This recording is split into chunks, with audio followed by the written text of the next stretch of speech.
Welcome in to FFPC Insider Access, the final July show we're going to do for 2026. Hi, hello, and welcome. My name is Eric Balkman. You may know me from the Fantasy Football Players Championship, the High Stakes Fantasy Football Hour, the HSFF Hour Extra Reps, as well as the RotoViz High Stakes Lowdown. You can connect with me on X at Eric Balkman. Got a great show for you planned tonight. Why? Because we got a great guest making his debut on FFPC Insider Access. Is a guy you can follow on X and connect with him there, actually, as well, I should say. A guy who's doing some pretty cool stuff over at RotoViz right now. A lot of FFPC inspired stuff, which we always appreciate. He is a worker over at RotoViz.com at Jesse_Cohen_ on X. Please welcome Jesse Cohen. Jesse, good evening, sir. Good evening. Thanks so much for having me. Excited to have you on. Excited to be able to not only pick your brain on everything going around the NFL, but some of the stuff you're working on for RotoViz as well, which I've been following. Very cool stuff.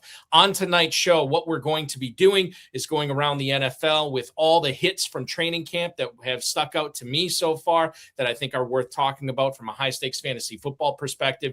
The middle segment tonight will be Jesse telling us whether he's in or out on 10 different receivers. I think it's 10 different receivers on there that are somewhat polarizing among FFPC players so far this season. And then the final segment, we are going to introduce you, if you're not already familiar with, the RotoViz Dynasty Buy Score, why it matters for FFPC Dynasty Leagues, how you can take advantage of it. And we're actually going to give you some specific examples that you should be citing in your trade offers to either buy or sell based on what the RotoViz Dynasty Score tells us. So without further ado, let me also tell you that if you are looking to put any of the advice that we are going to be talking about on tonight's show to good use, the FFPC Big Gorilla is a great way to do it. We have 3 spots left in the 9 p.m. draft coming up in just under 2 hours. We also have drafts at 10, 11, and midnight tonight.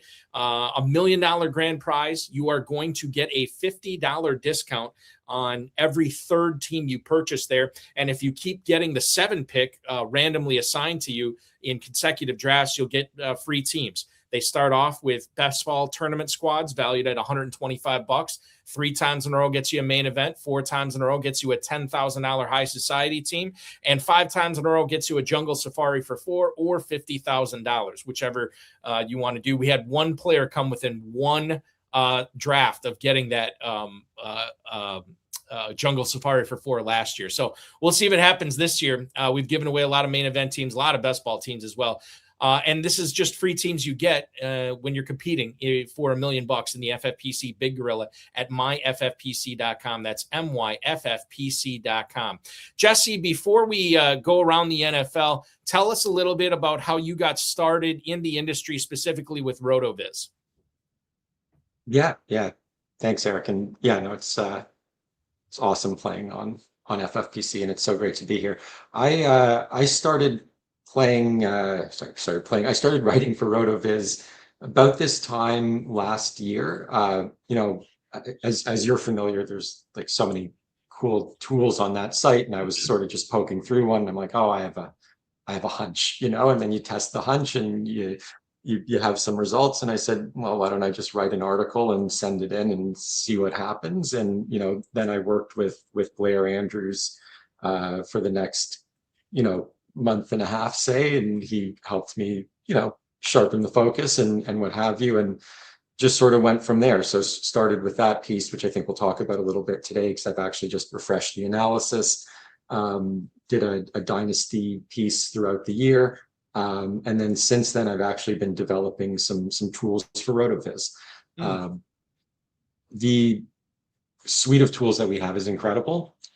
I think on the dynasty side actually is where I saw a bit of room to sort of bring things into the next into the next generation. So we've got now like this awesome trade calculator, this new league report tool that you can sort of put in your FFPC league ID, and some other sites as well that we've enabled. But you can put in your FFPC ID and get this whole league report, different ways of looking at both what RotoViz would say in terms of where the players should be ranked and tiered, and also what the FFPC ADP data says. So you sort of get both of those pieces, and you're able to arbitrage those data points in a bunch of cool ways. So yeah, it's been a great year, and getting opportunities to be on RotoViz Radio a little bit, and now here with you, happy as a clam. Yeah, there you go. Well, we're happy as clams to have you for sure. By the way, Blair Andrews is going to make his return to this show, I think a month from today. So about 4 weeks from today, he's going to be co-hosting with me as well. So glad to get the visitors on anytime we can get some RotoViz people on. I always think it makes for a great show. Let's lead things off, and we'll go down to South Beach, Jesse, to kick things off tonight.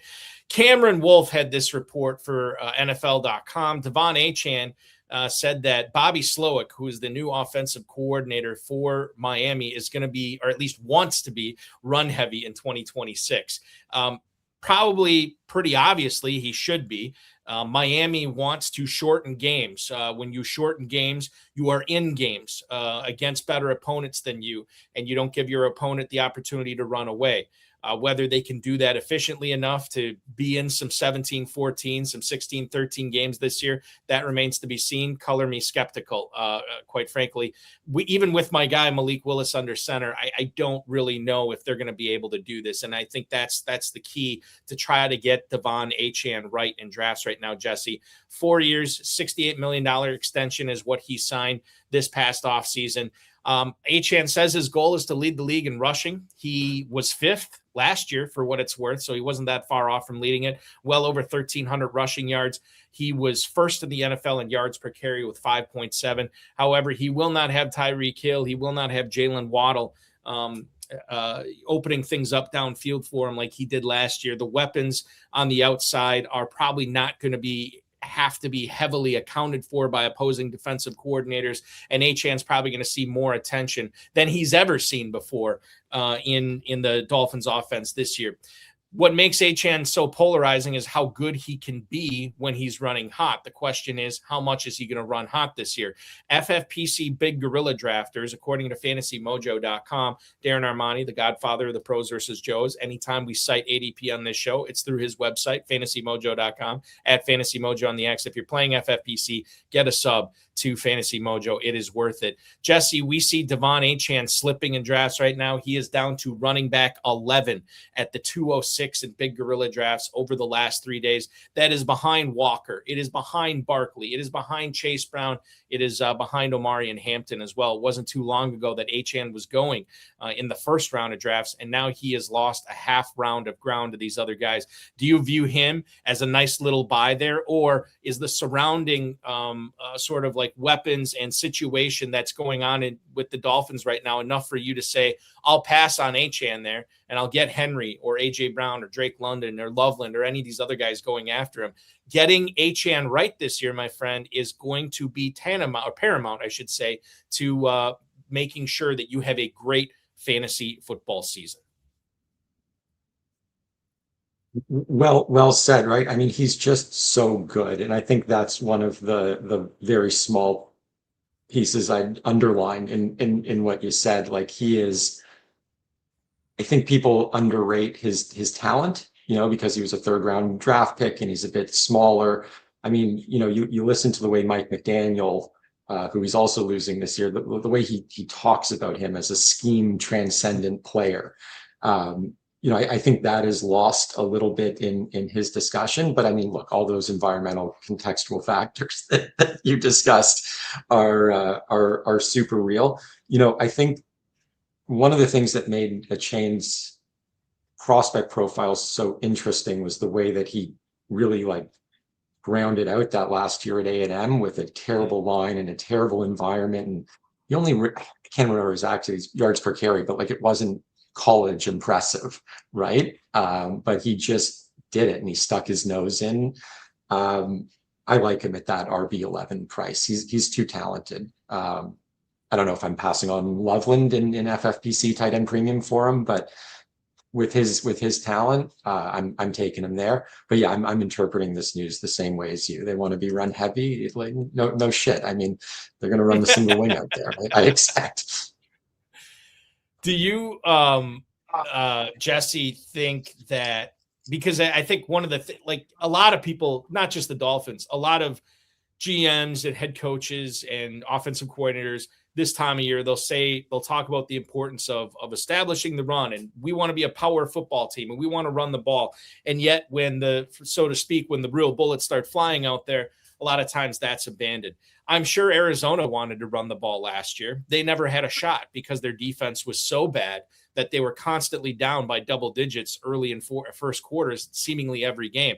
And I wonder your opinion on whether the Dolphins are going to be able to execute this strategy of making sure that they can run the ball, that they can hold the ball long enough to make Achane wear opposing defenses down, where you can get back to that 1,300 yard rushing yards per season level that he's been at the last few years. I think color me skeptical also. They're not going to be able to do it against a lot of teams, but I think they'll be able to do it against some teams. And when they have to throw, who is their wide receiver one? We don't know. Oh, no, I'm saying it's Devon Achane. You're saying he is right. Like he is by far. I see what you did there. Nice. Yes, absolutely. How many catches do you think he ends up with this year? And before I ask you that, I should bring this up as to like give you something to compare it to. So over the course of Achane's career, and the other thing we need to keep in mind with catches this year is Malik Willis is a running quarterback. Sometimes we don't see a whole lot of dump offs done. Over the course of Achane's 3-year career now, he has gone with 27, 78, and 67 catches last year. What do you think that number ends up being after the 2026 season, Jesse? Say 45, 50. It'll depend on how those game scripts go, to your point, right? Like I think if he succeeds, it could be through a rushing path or it could be through a receiving path. If they do have to throw more, as you're saying, and they just say, look, even if we're throwing the ball, whose hands do we want to get it in? And then there's a million reasons it could fall apart and disintegrate, right? Yeah. But I think he does, if you're thinking about making picks with some optionality, I think he does have that. So it'll be plus or minus of 50. It won't be 50, but it'll be on one side, and hopefully the rushing. Anyways. The FFPC ADP for Devon Achane in the main event, where you're ponying up $2,200, unless you're getting the multiple team discount of $600, which is great if you're playing in the FFPC main event. Viewers, remember, after your first team, you're getting $600 off each additional team, and you can compete for $1 million. Live drafts, slow drafts going on right now at myffpc.com. In fact, I think we have an FFPC main event draft tonight. Yes, that's going off at 9 p.m. Eastern with spots still open there. So if you want to compete for $1 million in the main, go right there. I want to bring this back to the ADP in the main event for one Devon Achane. It is a little higher there, Jesse, than it is in the Big Gorilla. Running back 10 at the 205. So you're basically looking like the only difference is he's going ahead of Kenneth Walker in the main event. He's going behind Kenneth Walker in the Big Gorilla. Kind of a negligible thing when it comes to that. Let's move on. We are in South Beach, Jesse. Let's go far west to Seattle. And we're going to talk about Zach Charbonnet, and I want to see what your BS factor is right now on Charbonnet with some of the reports coming out. Albert Breer, who covers the NFL for Sports Illustrated, stated on Tuesday of this week that Charbonnet is a, quote, potential close call to be ready for week 1. What? Breer says that the Seahawks are obviously going to be smart with Charbonnet, and they're not going to rush him. He tore his ACL in January. I mean, we're talking about, not even 8 months, not even 9 months. And he's back on the NFL field, like in an NFL game. Forget about practicing and recovering. He's going to be in a game by then, which is crazy. Officially, the Seahawks haven't put a timetable on his status. Mike McDonald was asked about this, beg your pardon, a few weeks ago. And he said, everything's on the table. He wouldn't rule out, the PUP list. He wouldn't rule out, week 1 or what have you. He said everything's possible.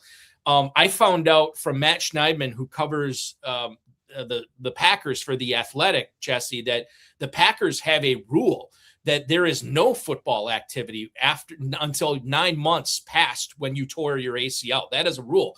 So even if you are ahead of schedule and you're looking good and you're doing everything, the Packers won't let you participate in any football until you are officially 9 months past that. And here Seattle might be putting him out there less than 9 months after he tore his ACL in a real NFL game.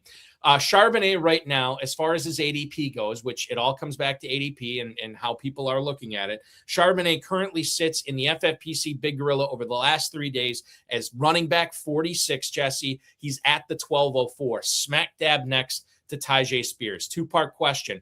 One, how realistic do you think it is that he's ready for week 1? And two, would you be drafting him if you were drafting a Big Gorilla team? Would you be selecting him in the early 12th round right now, or does that seem a little bit too rich?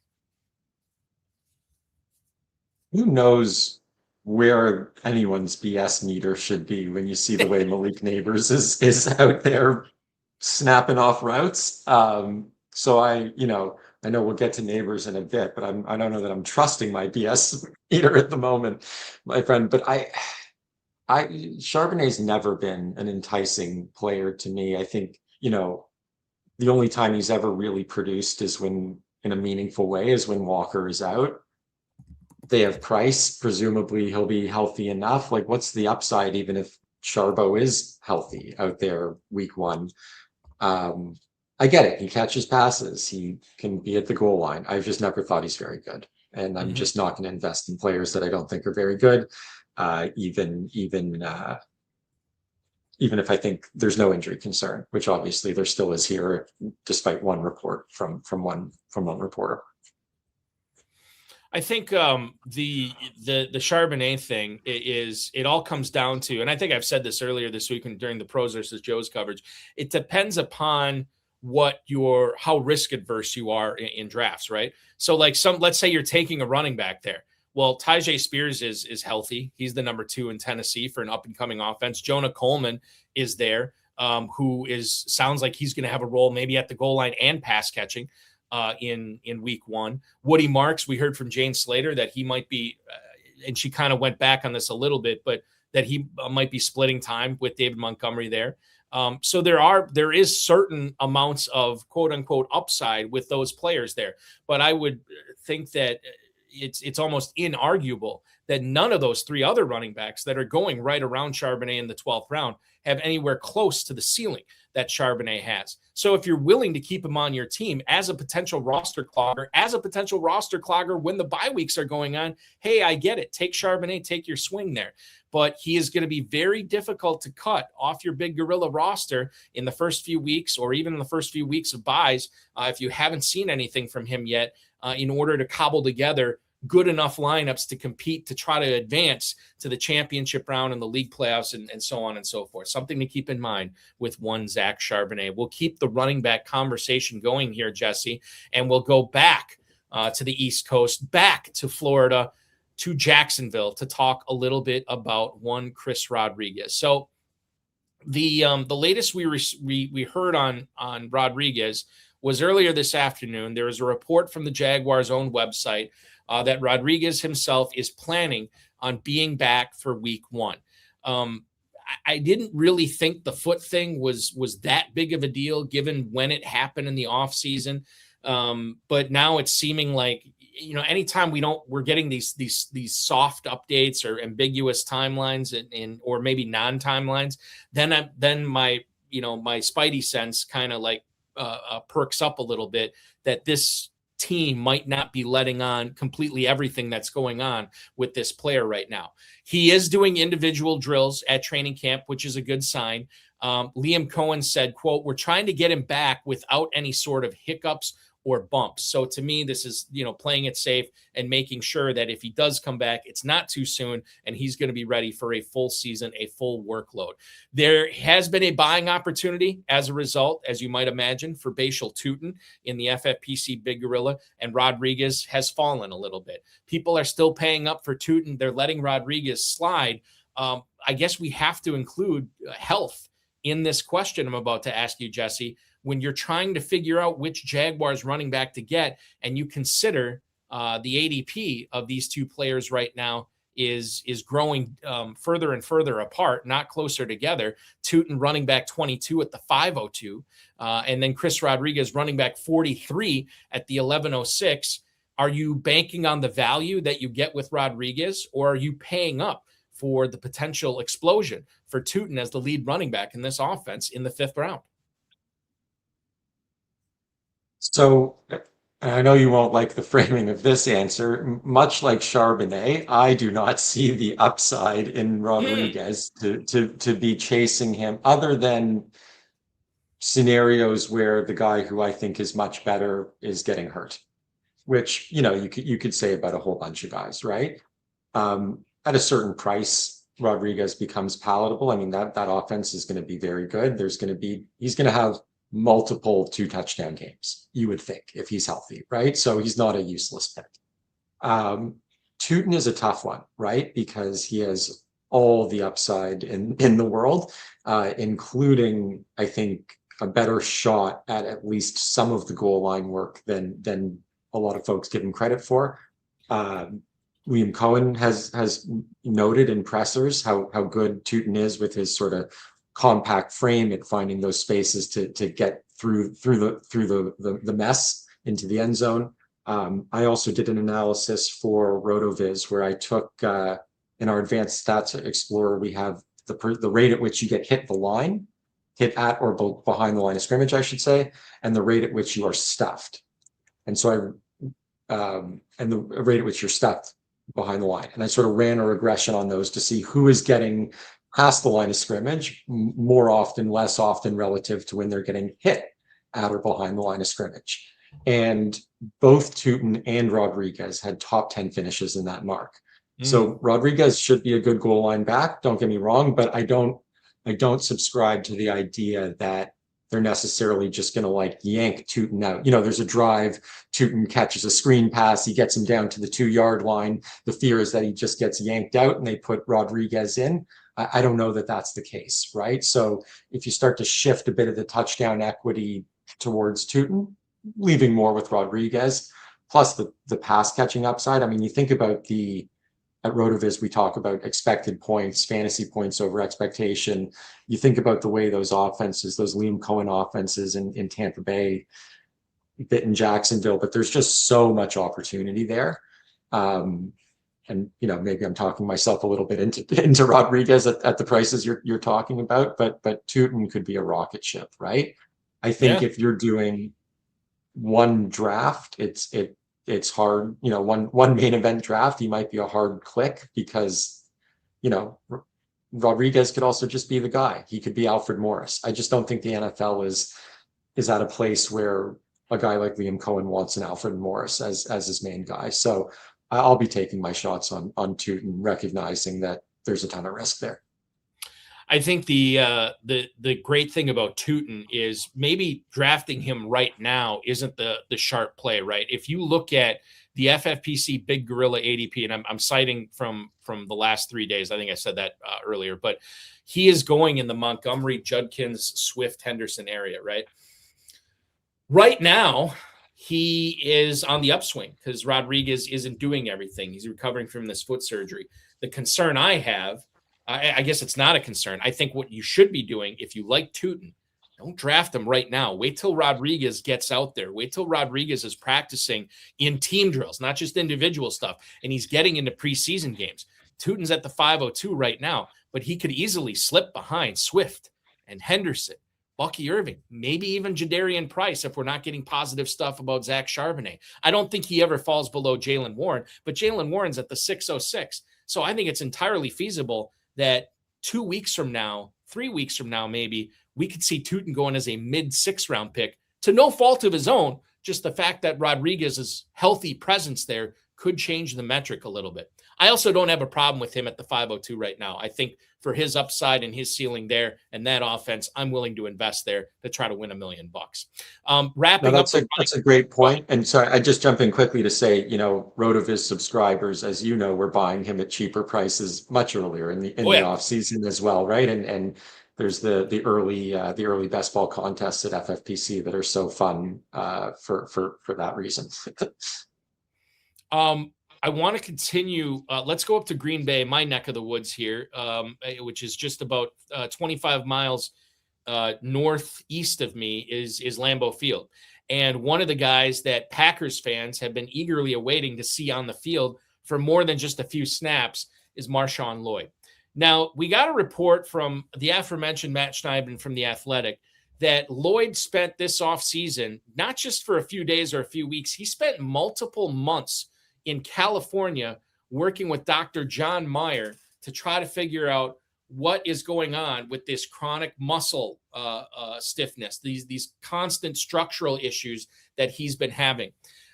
If you remember, I think it was Lloyd, Eric Stokes, and Christian Watson a couple of seasons ago went to the University of Wisconsin-Madison to try to figure out why they were having so many soft tissue injuries. Seemed to cure Stokes. He's been healthy. He had a really good season with the Raiders last year.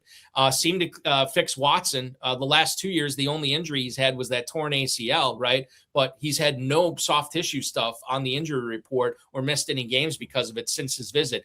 It was a little bit trickier with MarShawn Lloyd, but the Packers are hopeful that they figured it out.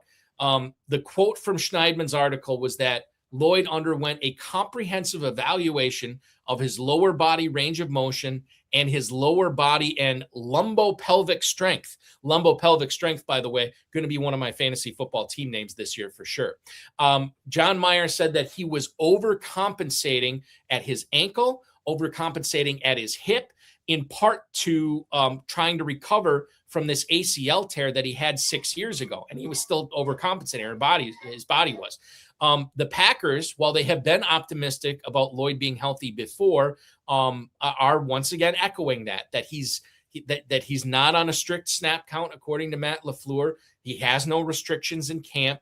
And certainly with Josh Jacobs off-field stuff going on, legally speaking, and then his on-field stuff where, granted, he was dinged up towards the end of last year, but he did start to show some signs of decline. This could be a very sharky pick for high-stakes players this year in MarShawn Lloyd. If we go to the Gorilla ADP right now, I can tell you that MarShawn Lloyd is going off the board as running back 54 at the 1403. He is going he's going after Kamara, after Sampson, after Algier. That's when you can get Lloyd. I feel like, and I've been doing this, I've been peppering MarShawn Lloyd into some of my best balls, even some of my managed leagues right now, Jesse, just to see what happens. Because if Jacobs were to miss any time, and I don't think he will, but if he, at least legally speaking, I don't think he misses any time this year. Whether he goes down for a health thing is a totally different conversation. But if he does, I'm very excited to see what Lloyd could do in this offense, and it's only costing me a 14th round pick. I'm bullish right now on Lloyd as well. What say you about the supposed RB2 for Green Bay?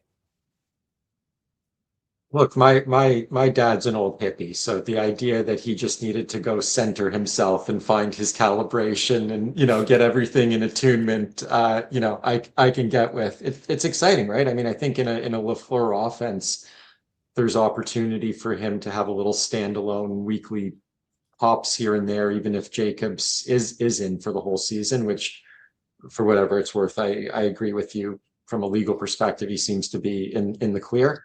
So yeah, Lloyd's exciting. I think LaFleur wants to run the ball, right? And they could also throw a lot more with those receivers there, but yeah, it's exciting. And probably no surprise that I'm going to take him over a guy like Algier, where I'm hunting those touchdowns like a Rodriguez.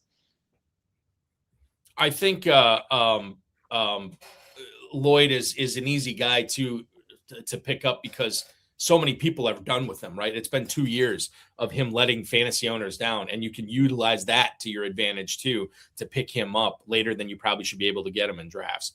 And the other thing too that's exciting is what happens next year. What happens if Lloyd makes it through this season healthy? Packers basically owe Josh Jacobs no new money after this deal. Maybe Lloyd, as far as dynasty speaking, maybe he's the starting running back, or at least the 1A for the Packers next year. Could be very, very interesting, and it will be an important season for one MarShawn Lloyd. Nick Wagoner, who is the NFL Nation reporter for the San Francisco 49ers for the Four Letter Network, reported that Jordan James broke his rib in Monday's practice, and he's going to miss some time. Now, seemingly, the reports are kind of nebulous over minicamp and OTAs about who the backup running back was to Christian McCaffrey. Why do we care about this? Because there's a lot of people watching this that are skeptical on McCaffrey making it through the season. And if you don't want to be in the McCaffrey business, you definitely want to be in the 49ers backup running back business. So we have to kind of figure this out. I think reports leading up to training camp seem to indicate that James had the advantage over Kalen Black, but now it seems like Black is going to be the backup to start the season while Jordan James recovers. Are you drafting Jordan James, or excuse me, are you drafting Kalen Black as such, Jesse? And I guess the way you answer this question, you're going to tell me what you think about McCaffrey this season as well. It has not gone good for him in the previous years where he had 400 plus touches the year after. And if history, keeps repeating itself, it could be a big year, or at least a big window, maybe a couple of times for one Kalen Black or one Jordan James. They're both worth sprinkling in, right? For exactly that reason into your portfolio. I don't take much from the fact that James was running ahead of him in those early, mini camp days when Black is just starting to learn a new scheme. But so far, I'm a Niners fan. So far, the reports out of Black have been good. Like, he's absolutely, despite his terrible analytical profile, from the things that we look at over at RotoViz, he is absolutely worth sprinkling in, as is James. I don't know if you saw the play where it's suspected that James broke his rib. It's a funny way that you framed it, because it looked like he had his rib broken when Frank Warner just went in for one of those ball punches and missed. And anyways, the Niners fan, it's great to have Fred Warner back on the field. It's almost like Steve Smith, like you'll take you're just glad it's a rib and not an eye socket. But both those guys are both exciting, and of course, as a Niners fan and as a fan of fantasy in general, when McCaffrey is out there doing his thing, it's exciting. So hopefully they're both wasted picks, but are they both worth sprinkling in? Of course. Yeah, for sure. I want to put a pin in the rusher conversation here. Let's get to the wideouts here tonight, Jesse, and we'll go to Andrew Callahan's report in the Boston Herald that I think was published yesterday, or maybe it might have been Tuesday actually. But he said that A.J. Brown's been struggling downfield catching passes from Drake May, and it's been noteworthy so far in training camp. I think this is always the caution I have. We have seen it work out before, where stud wide receivers go to a new team and they don't miss a beat, right? But we've also seen some of them struggle. Anytime you're moving to a new offense, catching passes from a new quarterback, running different plays from a new OC, playing for a different head coach, operating in a different offense, it's a lot of transition. And maybe that's all this is the ugly, bumpy part with A.J. Brown transitioning. I know J.J. Zacharyson was saying that he was actually excited about this report that Brown is struggling downfield with May because he's running crossing patterns. He's getting to the middle of the field, something he really wasn't doing in Kevin Patullo's offense in Philly. And because this is, supposedly bad news for Brown, that's also going to depress his price. And this opens up another buying opportunity for anybody who wanted to get A.J. Brown at a discount. This is probably an opportunity to do so as well, especially when you consider that Drake May has been showing out with Kayshon Boutte in camp quite a bit, and that Boutte has looked the most impressive wide receiver for the Patriots thus far. I feel like I was behind the eight ball a little bit. I didn't have enough A.J. Brown. I've been drafting him more lately. Jesse, do you think A.J. Brown is still worth that price right now in the FFPC Big Gorilla where he's going? And he's been pushed up quite a bit since his trade from Philadelphia to New England. You're looking at wide receiver 7 for him right now at the 208. The only receivers going in front of him, the big 3 at the top, Chase, Nakua, Smith and Jigba, and then St. Brown, Jefferson, and Lamb. A.J. Brown is the next guy up at the 208. I'm still buying at that price despite this report. Your thoughts on not only this report, but A.J. Brown in that Patriots offense in general this year? Yeah, I mean, I was certainly buying him pre-trade when the writing was sort of more clearly on the wall than I've ever seen it, maybe ever, in terms of a guy, you know, gonna be dealt after June 1st. At this point, though, no, the price is too rich for me, and that's hard to say for one of my favorite players ever. Guys, you know, made me a lot of money in fantasy over the years, but no, this is extremely bad timing of this report. For me and my buddy Joe, who own a bunch of FFPC Dynasty leagues together, where we've been trying to shop. You know, we waited for the trade and then we got distracted, and now we're trying to shop AJ Brown. And this news is bad. No, I think the factors that you mentioned in terms of the age, the switching teams. I mean, he was still efficient enough in terms of the metrics that we look at RotoViz last year to say that he's not washed. You know, people, oh, he's washed out there, but certainly a big decline in those metrics over what his baseline has been for the last, you know, really since he's been in the league. If he stays steady at that, fine, he'll find his way, as you say. But if there's another decline, you know, these big receivers can tend to lose it pretty quickly. I mean, how quickly was DeAndre Hopkins? Not really worth much out there, you know. Unfortunately, like there is that risk, and there seems to be enough weapons in that offense that it's not, maybe not a lock that he's just going to be one of those 170, 180 target guys like you might have thought when, you know, when he was initially traded. So no, I'm out at that price. Maybe just confirmation bias when I see this report. But yeah. Are you in your FFPC Dynasty leagues, Jesse? Are you right now willing to sell AJ Brown for 90 cents on the dollar, 85 cents on the dollar, or are you still holding for at least full value, or maybe even a little bit more than full value? Oh no, I'm always okay to sell a profile like this for 90 cents on the dollar. And that's, you know, that's a whole other discussion that we can have another time. But no, I think with AJ, it's, you know, would I go to 75? I will, you know, just to get tactical for a brief moment. We've tried to trade him for, you know, 27 firsts. Yeah. Haven't had any success. I think now we're going to try things like, you know, Jameson Williams in a second. Xavier Worthy in a second and a third.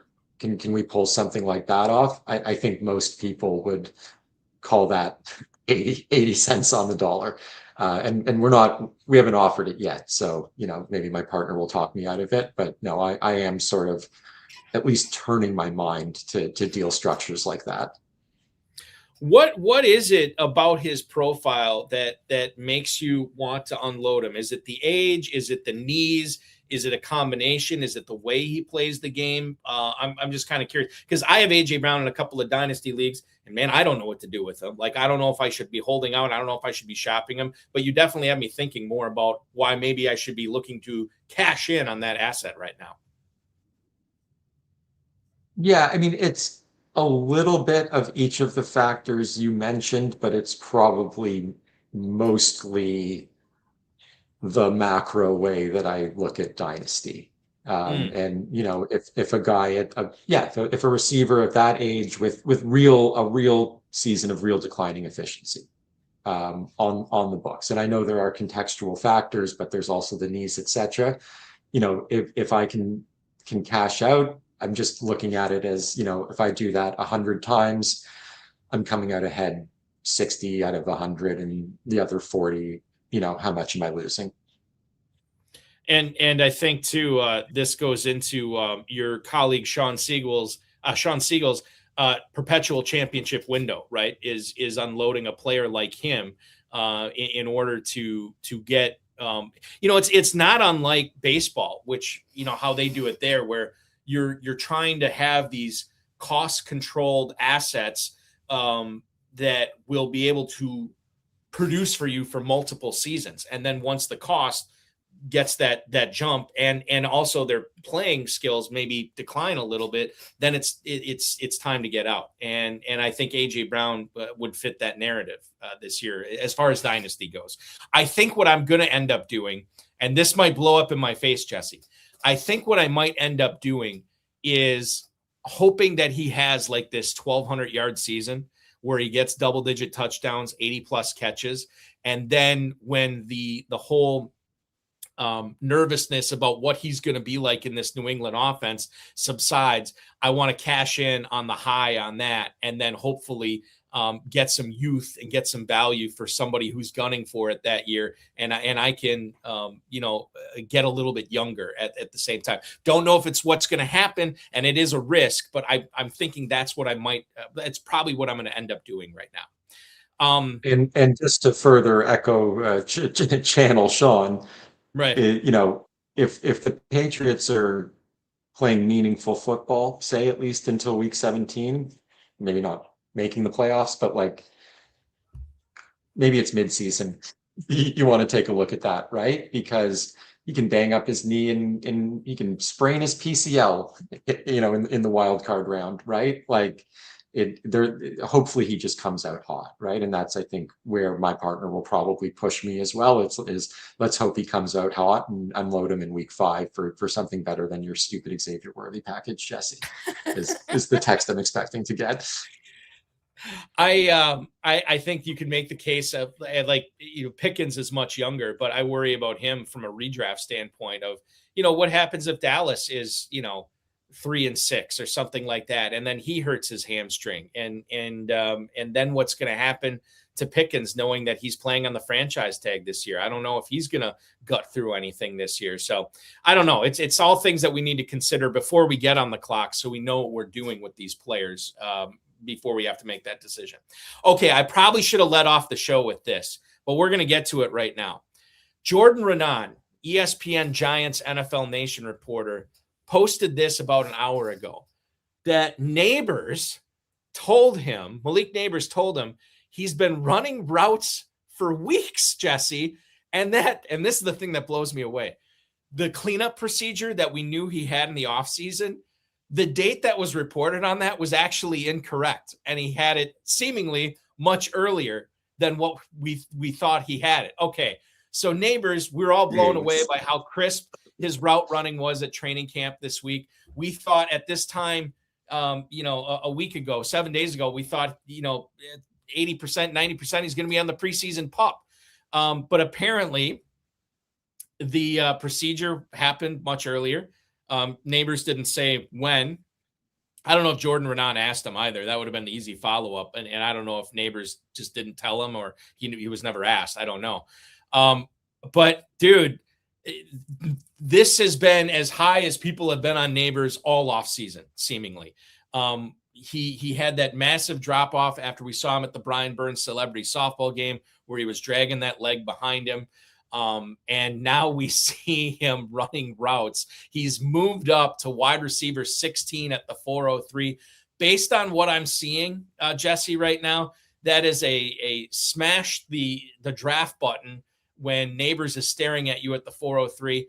I don't think he makes it through the weekend at the 403. He's going to end this coming weekend, clearly in the 3rd round of the FFPC Big Gorilla. How high are you willing to take him right now? And I know that you're just finding out about this like I am, but things are pointing way up for the LSU star.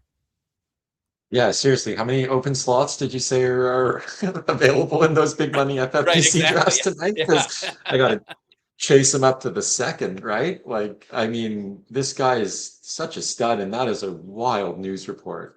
That same buddy Joe is going to kill me because he texted me a week ago saying we should try to buy him, and I was like, well, he had the cleanup procedure. And I mean, that's wild. In today's meta of reporting, there's 1,000 reporters, not one of them could get the date on that. That's wild. Yeah. I'm sorry, I'm just reacting in real time. Yeah, what is a high enough price for the most talented receiver in football? Well, and I'll tell you this right now, Jesse. We got Cole Bader in YouTube right now telling us that they had the first pick in their draft in 1 hour. They got the first pick, and they want to know if they should take Malik Nabers at the 301. I'm fine with it at this point. I think that that the 301 is aggressive, but ain't no way Nabers is making it back to you at the 412. And it'll obviously depend what other receivers are around Nabers at that point. I think about guys like Rice or Collins or Pickens. I think if you're a believer in Nabers, now's the time to get him, because by the time, if this keeps going this direction, Jesse, by the time we're at Planet Hollywood in Las Vegas for the FFPC live events, dude will clearly be in the second round. If he has been, you said he has been running routes for weeks. That's what Malik Nabers told Jordan Renan, that he's been running routes for weeks. Yes. So, I mean, what are we talking about? Like, yes, absolutely. The 301 for sure. Easy. And we could see he could come full circle on this, right?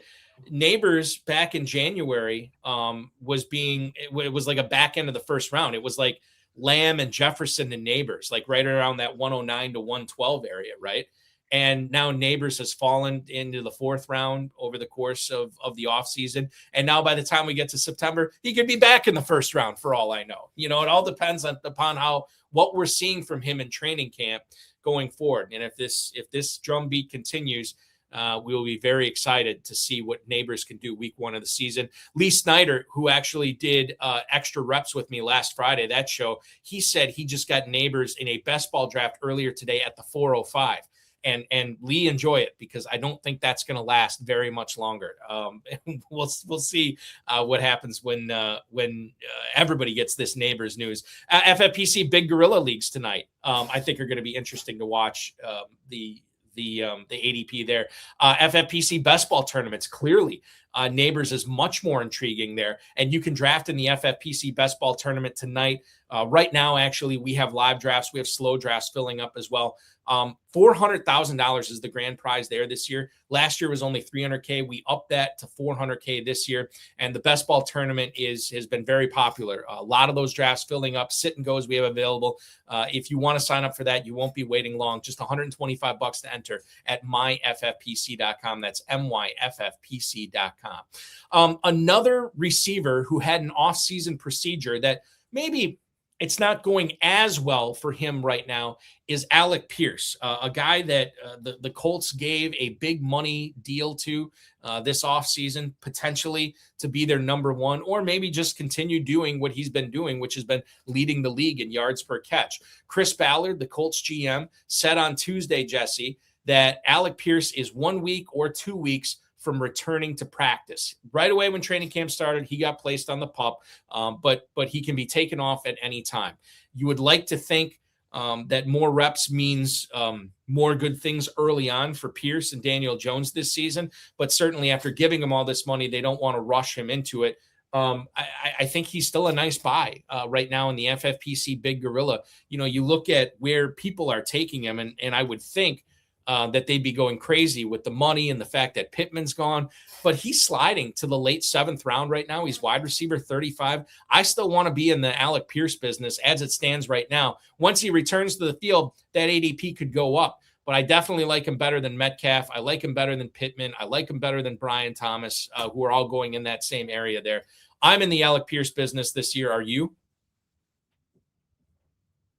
I'm certainly not dissuaded by this news. I mean, to your point about reps, I mean, the guy can put up 20 yards per catch, with anyone at QB, it seems. So, yeah, if you believe in him, I wouldn't be dissuaded by this news. And in a best ball format, absolutely, I'm taking him over all those guys you just mentioned. Do you have any feelings on? And I don't think we have it on the. No, I had him. I had Josh Downs on the in or out segment in the middle one, but I took him off. How do you think Josh Downs and Tyler Warren figure into the Colts passing game without Pittman this year? Because I feel like if Pierce, is sort of playing a similar role, then a lot of these underneath targets that Pittman ran, that should be good for Downs. That should be good for Warren. These guys should be collecting on those targets. Have you made either one of those guys a priority in drafting so far in 2026? Warren has been a huge priority for me. And it turns out some of the other writers at RotoViz as well, whose opinions you might care about more. I think Sean just called him the best buy in FFPC best ball drafts going at the moment. We also had just acquired him, me, Blair, Kevin, and Hassan in our FFPC Empire League Dynasty startup at a wicked price. I mean, Warren's such a funny guy, right? When he came into the league, he was old. But if you stack up what he did as a rookie, as a 23-year-old, he's kind of young, you know? Look at his stats compared to many of the other best tight ends in history going right now. I think he's going to gobble up those targets. I think Downs will to a lesser extent, but to some extent as well.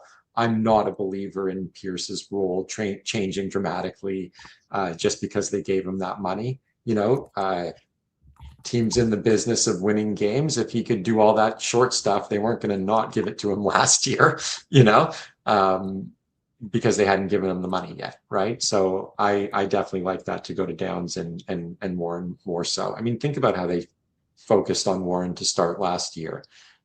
It's going to be more of the same, I think. I think, sir. I think you're right. And we are seeing Warren rise in FFPC big gorilla drafts for sure. When you consider that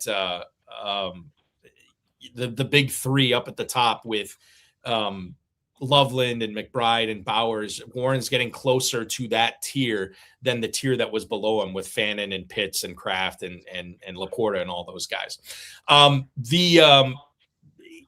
This is interesting. I'm trying to spin this positively for DeJon Stribling, but this is a really, really bad report from Matt Mayoko, who covers the 49ers for NBC Sports Bay Area. He believes that Pearsall, quote, may not make any contribution in 2026. I'm going to read this quote from it as well. It's reasonable, rational, logical for the 49ers to not expect Ricky Pearsall to make any contribution in 2026. That's the full quote from the Mayoko story, which got published just a few hours ago. He's dealing with this PCL tear, or at least the swelling in the knee from the PCL tear. The Niners thought that this was going to heal in the offseason, but ostensibly it has not healed. And they're trying to figure out, and I think was this the report earlier that all options were on the table? I think I read from might have been, is it Grant Cohn who covers them as well? I always forget these Niners beat writers' names. But they're trying to figure out if surgery is going to have to happen here to fix it. And if he does have surgery on it, bye-bye 2026 season. He ain't playing at all.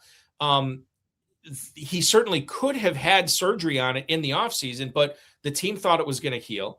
And if he was to have surgery, Mayoko was saying he probably would have missed the whole season anyway, no matter if he had it in the offseason or has it now. If he has it now, 2027 could be an impact.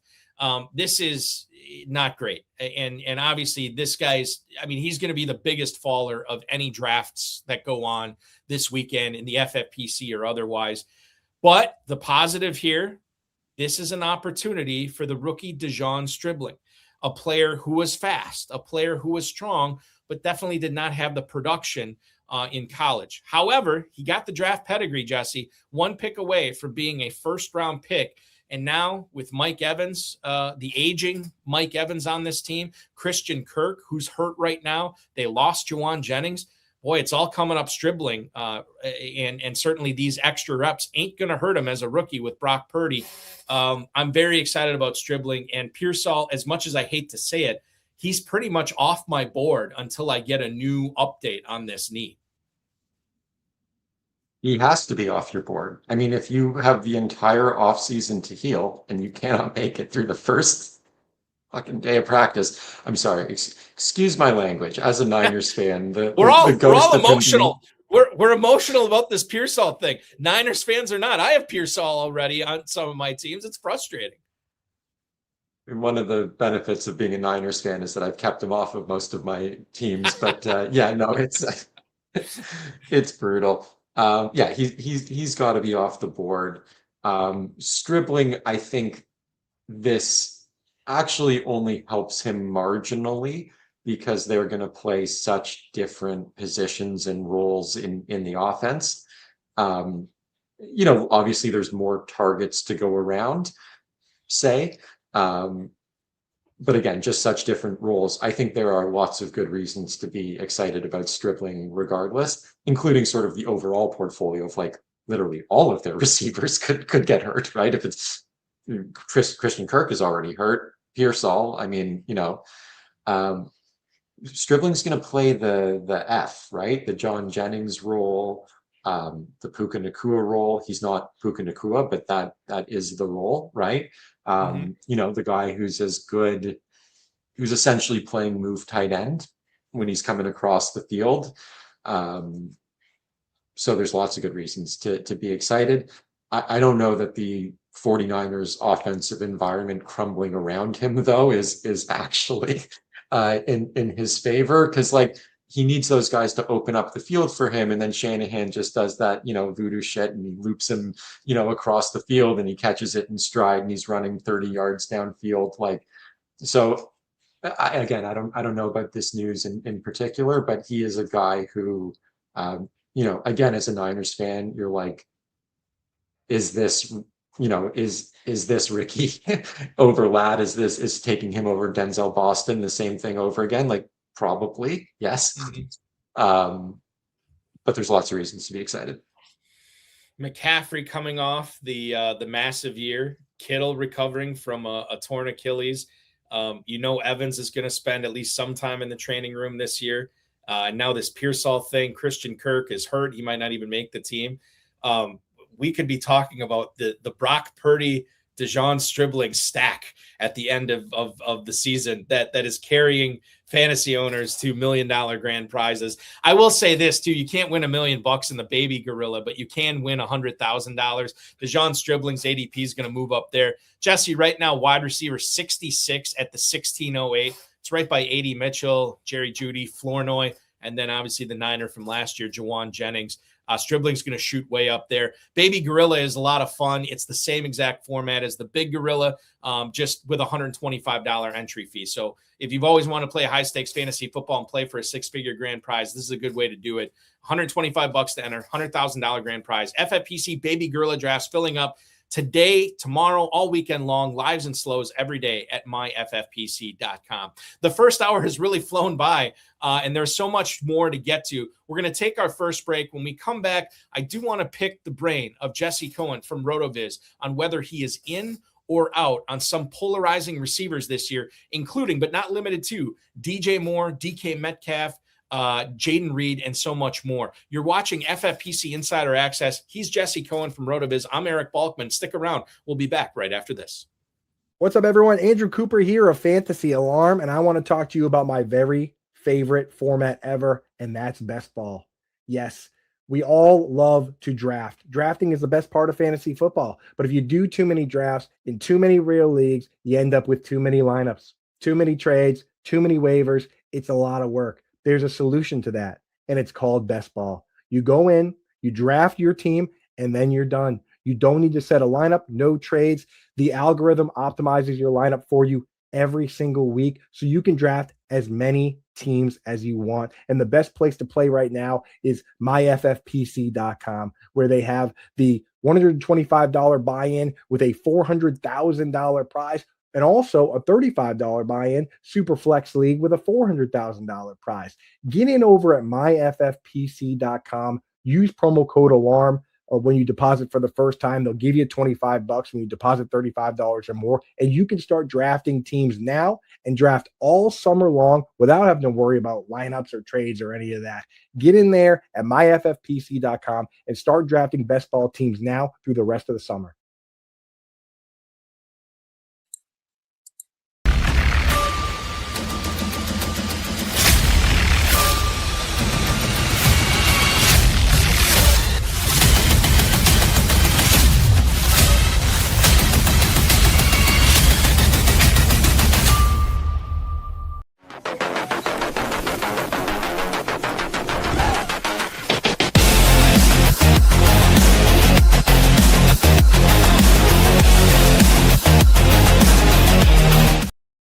You saw a lot of ads there for a lot of the stuff we have going on at the FFPC this year. One of the things I think we're most proud of is having the largest Superflex best ball tournament of its kind in the industry. A $100,000 grand prize is at stake, $35 to enter. If you believe that quarterbacks are not being treated properly in your regular start 1 QB leagues, then check out the FFPC Superflex Best Ball Tournament, where we welcome quarterbacks, we embrace quarterbacks, and we push them up the board.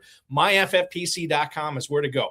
For the FFPC Superflex Best Ball Tournament, live drafts going on today, and for the rest of the season, slow drafts filling up through the remainder of the season, and sit and go is available as well at MyFFPC.com.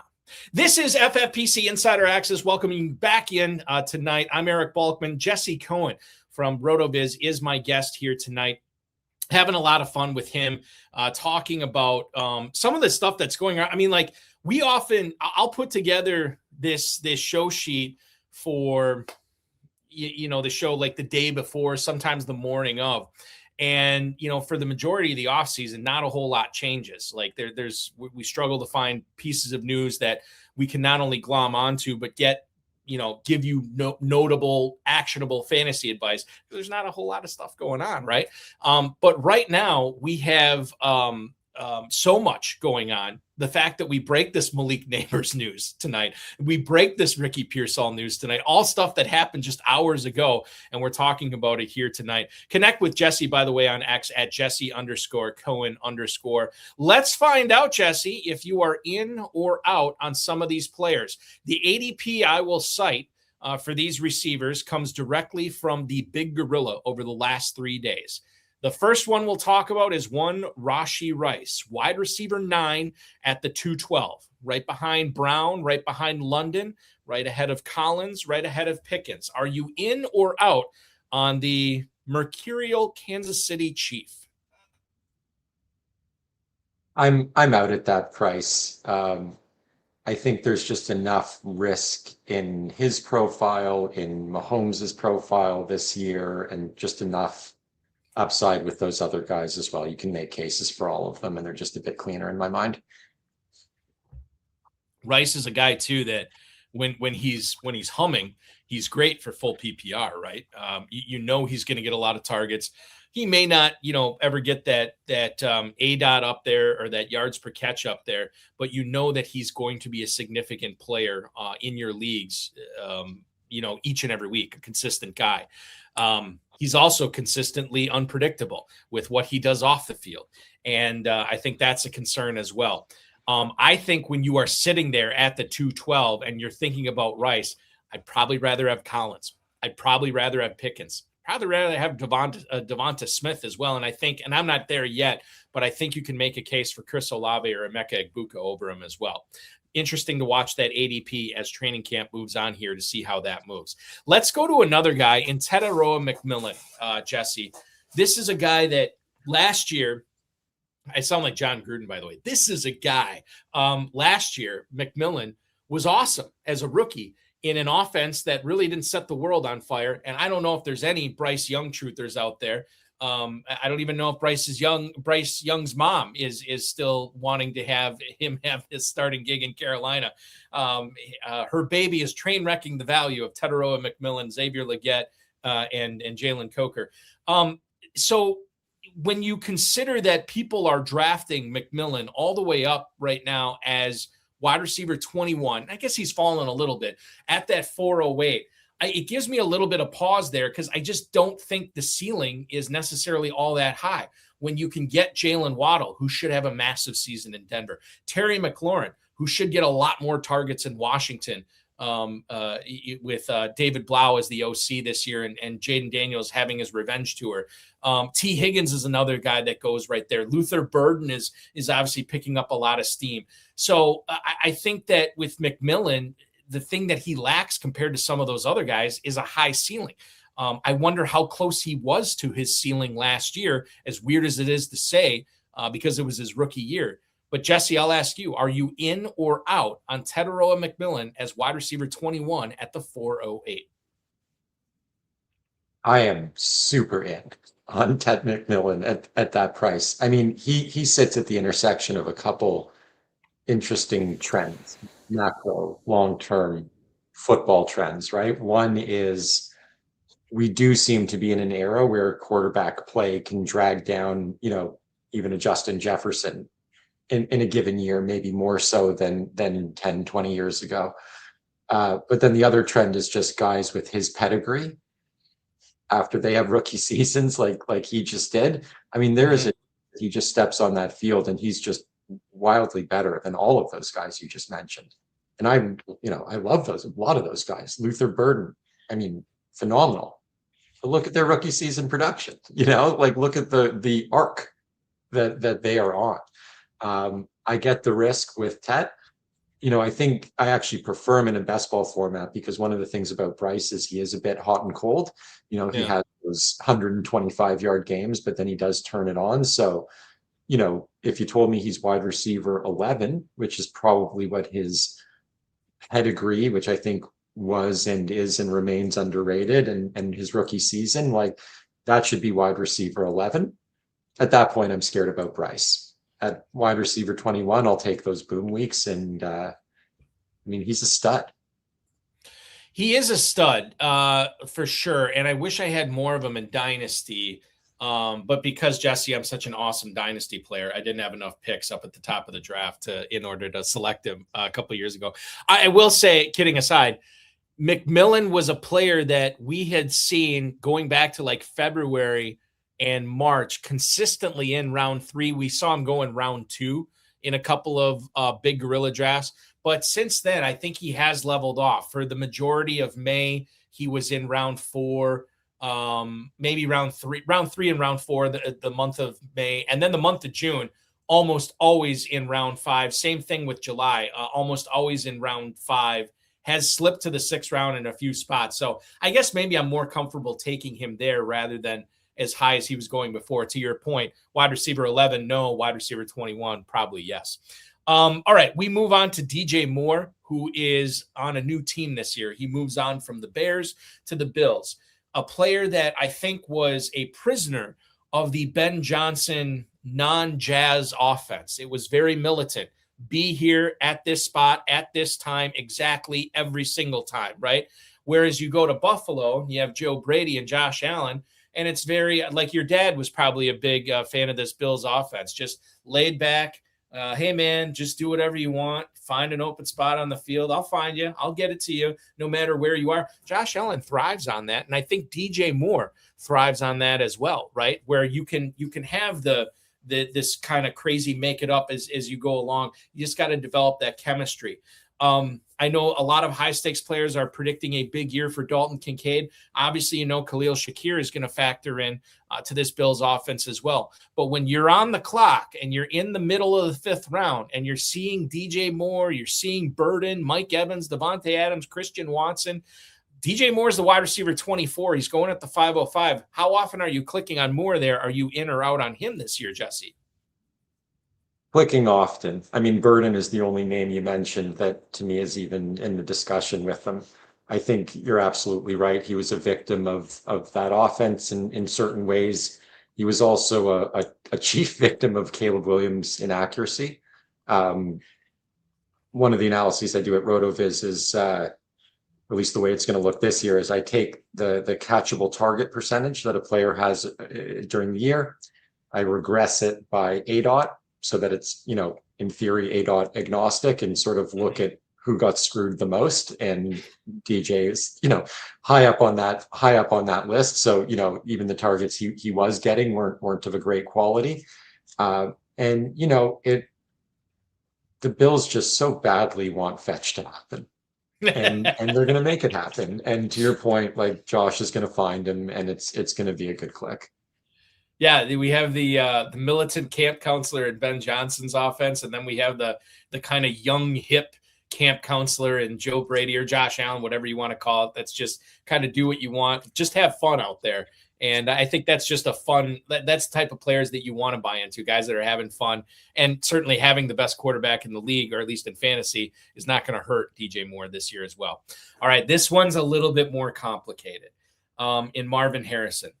I go back to Dynasty, where we had such a loaded draft class that year.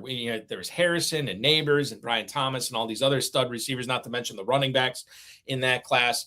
And anybody who was in a rookie draft picking first overall, second overall, certainly they were looking hard and long at Marvin Harrison and probably clicking on him quite a bit. Fast forward to this year, you look at the dynasty startups we have going on at, excuse me, at myffpc.com right now. Over the last 30 days in the ADP of dynasty startups, Marvin Harrison is not where you'd expect a player to be who was the number one overall pick, de facto number one overall pick in his dynasty year. He is wide receiver 25 at the 504 in dynasty right now. And by the way, you can play dynasty startups at myffpc.com. They start at $100. They go up to 5,000. Jesse Cohen plays in an Empire Dynasty League. I'll mention that in a little bit and talk about those. But Dynasty is fantastic because you can play fantasy football year round. MyFFPC.com is where to go. 2,200 leagues. Not a single one has ever folded. Sign up now at MyFFPC.com. I just mentioned wide receiver 25 at the 504 in Dynasty. But if we look at his big gorilla redraft ADP right now, we see Marvin Harrison falling to wide receiver 31 at the 610. Speaking of Brian Thomas, he's going in that range. So is Parker Washington. So is Jordan Tyson. Are you in or out on Marvin Harrison, a guy who's already been dealing with cramps and other random injuries in training camp? I think we all saw the video of him just dropping a very easy pass over the middle. I don't know. It's probably giving heart palpitations for people who think he's turned a corner or hoping he's turned the corner this year. The more things change, the more they stay the same sometimes, Jesse. How do you feel about Marvin Harrison in 26? Yeah, and you got to hate the fact that he put on weight again this offseason. There is a world where LaFleur runs a ton of 13. I tend to think that the discussion about 12 and 13 personnel is quite a bit overstated, and most of the teams that try it, like the Dolphins run game, just aren't actually going to be able to do it efficiently enough to stay in those formations. But I think the Cardinals will play more 12 and 13 than people expect. And there's a world where, for every one of those drops that Marvin has, he's wide open in the middle of the field, which is a great place for him to be, and especially, as the only receiver on the field. Just, gosh, it seems like there's a real risk Michael Wilson is in that spot by week 8, right? That is not a risk. It's not a profile that I'm looking at in that range. And from a dynasty, in the basketball perspective, and from a dynasty perspective, as we'll talk in a little bit, I think dynasty players should be looking at best ball ADP and sort of, calibrating, arbitraging that against their dynasty ranks and taking that as a bit of a signal. And the fact that he is going, I appreciate completely different markets, but 6 picks later in best ball is another sign to me that, to be cautious. Zaogao3 on YouTube right now. Sean, if you want to throw that up on the screen, they want to know if Carnell Tate is the next Marvin Harrison for the NFL. And I bring this up because in FFPC Big Gorilla drafts, Marvin Harrison's wide receiver 31. Wide receiver 30 is Carnell Tate. And I'll just make the obvious comparisons here. Both Ohio State receivers, both first-round picks, both highly sought after in dynasty rookie drafts. I do think they're different types of receivers.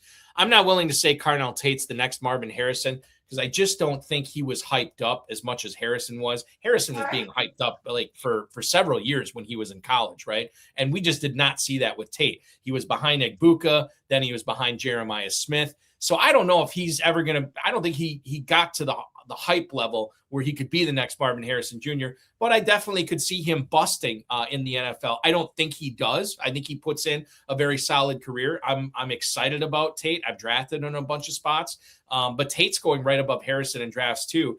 And if you throw Tate in there with Washington, Tyson, and Harrison, I'm taking all 3 of those guys over Marvin Harrison this year. Yeah, no, I'm a big Tate fan. I'm excited. I will say I think probably the highest of any of the writers at RotoViz, and their name's better than mine for a reason, so take it with a grain of salt. But no, I'm a huge fan of Tate. I think the community, the dynasty community, has gotten so much sharper over the years that sometimes we just outthink ourselves a little bit.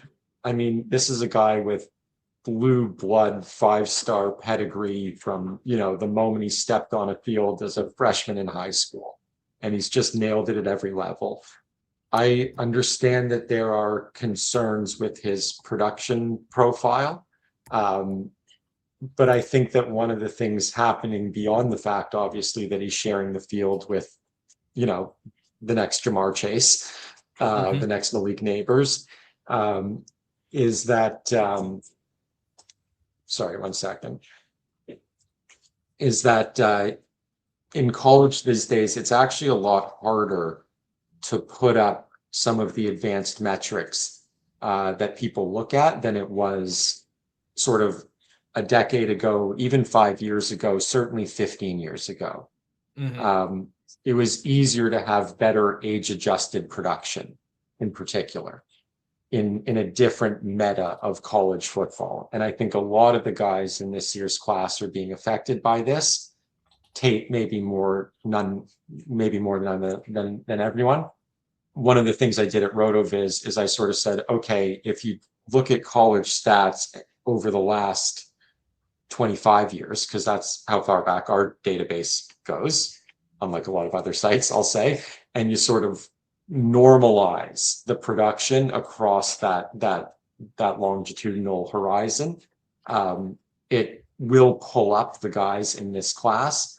Carnell Tate was already number one in what we call the Phenom Index. It's a metric that John Moore developed a bunch of years ago, looking at age-adjusted production. He was already the leader in this class, but with a score that makes you kind of go, when you apply that normalization, he's up there with, DeAndre Hopkins, Keenan Allen, like all pro types. Then you add the pedigree, the opportunity. I think Dayball is, the classic Peter principle. He wasn't a great head coach, but he'll be a just fine offensive controller for them. So no, I'm very in on Tate at that price. I mean, think about the prices Nabers and Harrison were going a couple years ago. For Tate to be wide receiver 31 is kind of bonkers. Yeah, it is. And I think that Wan'Dale Robinson probably drives that price down a little bit, his presence there. I think people are nervous about him potentially being the number one to start off the season. And obviously, you don't want to get off to a slow start in the FFPC, but I think Tate is going to be making people money at the end of this season for sure at that price currently. A guy that I am, unlike Carnell Tate, I am out on this year. And I'll find out, Jesse, how you feel about DK Metcalf. But he had one of probably his worst seasons since his rookie year last year, his first season in Pittsburgh with Aaron Rodgers. And now he has to deal with Michael Pittman. Pittman is a player that I think fits Aaron Rodgers' archetype of receivers he likes to throw to very well. A guy that is a tactician when it comes to running routes. Rodgers can trust him, should be able to trust him right out of the gate. Whereas DK Metcalf wins downfield, and I just don't know how much Rodgers is going to be throwing downfield. We saw last year those guys really struggled to have a connection. And now if you want Metcalf in your FFPC big gorilla drafts right now, you still have to invest a 7th-round pick into him. He goes right next to Alec Pierce, Godwin, and the aforementioned Pittman. I'd much rather have all three of those receivers over Metcalf. Could not be more out on Metcalf this year. But if you are in on him, I'd love to hear why. Not going to say I'm in, but I don't think I'm as out as you. And Kevin Sofreniak, these days the lead writer over at RotoViz, did a great piece earlier this offseason, just sort of considering what it's going to mean to move from Arthur Smith to Mike McCarthy from a pace of play, number of pass snaps perspective. Metcalf is still the best athlete on the field in any given moment, in many given moments anyways. I don't think I'm in at that price, but I think he's actually a fine click at that price. Like, they're just going to throw the ball a ton. The defense is old. What if TJ Watt gets hurt? They really have nothing else on that side of the ball. And we know that McCarthy likes to, run a lot of plays. Rodgers will slow it down some with his, audibles and stuff at the line of scrimmage. But no, I think maybe everyone in that passing game is a decent click at cost these days. I may have to rethink my Metcalf position now and pepper in a little DK Metcalf into my life. I do have him on a couple of dynasty teams, but maybe I need more of them. Something I'll reevaluate now after hearing you speak about him, Jesse. Perhaps maybe the most polarizing name on this list is up next. There is a dead period during the NFL season, after the NFL draft, after the first few waves of free agency subsides, before training camp, where we just get no news.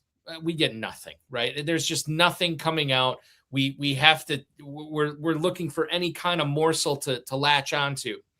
And this year, Quentin Johnston, for reasons I still don't understand, moved way up over the last month or so in FFPC drafts.